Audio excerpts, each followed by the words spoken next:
Luna la petite grenouille verte et la rivière aux étoiles. Dans une forêt merveilleuse où les arbres brillent sous la lune et les fleurs chantonnent doucement, il existe un étang si paisible qu'on dirait un miroir du ciel. Et dans cet étang vit Luna, une toute petite grenouille verte au cœur immense. Luna n'est pas comme les autres grenouilles. Elle est curieuse, malicieuse et surtout, elle adore les mystères. Elle écoute les histoires du vent, saute entre les feuilles comme si elle volait et rêve, chaque nuit, d'aventures qui l'amèneraient au bout du monde. Un matin, alors que la brume s'accrochait encore au roseau, Luna fut réveillée par un bruit étrange, pas un bruit effrayant. Un murmure doux et fluide, comme une chanson oubliée. Elle sauta sur un nénuphar, tendit l'oreille et entendit la rivière. Elle parlait, c'était certain. Elle murmurait des mots qu'on ne pouvait pas tout à fait comprendre, mais qu'on ressentait dans le cœur. Luna s'approcha du bord, intriguée, et là, devant ses yeux émerveillés, une étoile tomba doucement du ciel et flotta sur l'eau. Ce n'était pas une étoile ordinaire.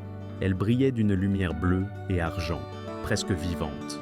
Puis, dans un souffle à peine audible, elle parla. « Bonjour Luna, je suis une étoile de rivière.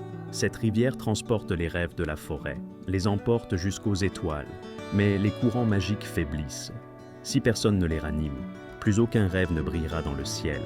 Et c'est toi, petite Luna, qui peux nous aider. » Luna ouvrit grand ses yeux. « Moi? Mais comment ?» L'étoile répondit avec tendresse. « Tu devras retrouver 3 gouttes de lumière, perdues dans les coins secrets de la forêt. Elles sont le cœur de la rivière. Sans elles, la magie s'éteint. La première goutte dort dans la grotte du vieux hibou. La seconde danse avec les champignons chanteurs. Et la dernière se cache sur le pont du vent. » Luna n'hésita pas. Elle gonfla ses petites joues, hocha la tête avec courage et déclara « Je trouverai ces gouttes, je te le promets. » Elle bondit sans attendre dans la mousse fraîche, filant entre les racines.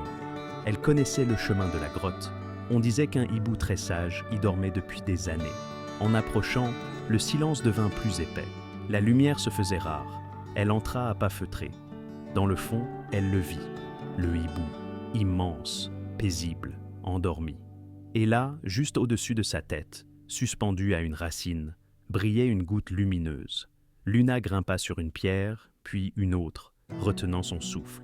Elle tendit la patte et l'attrapa. Le hibou remua, grogna un peu, mais ne se réveilla pas. Ouf! Luna fila, la goutte bien serrée contre elle. Direction le champ des champignons chanteurs. C'est un endroit joyeux, où les champignons poussent en cercle et fredonnent des mélodies rigolotes du matin au soir. Quand Luna y entra, ils s'exclamèrent tous en chœur. « Bonjour Luna, pour obtenir ce que tu cherches, il faut danser. Danser, danser. » Luna rit, elle aimait danser.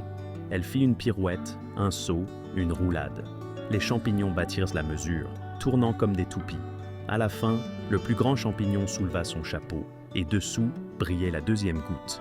Elle la prit avec reconnaissance, les remercia d'un petit bond joyeux, puis fila vers sa dernière épreuve, le pont du vent.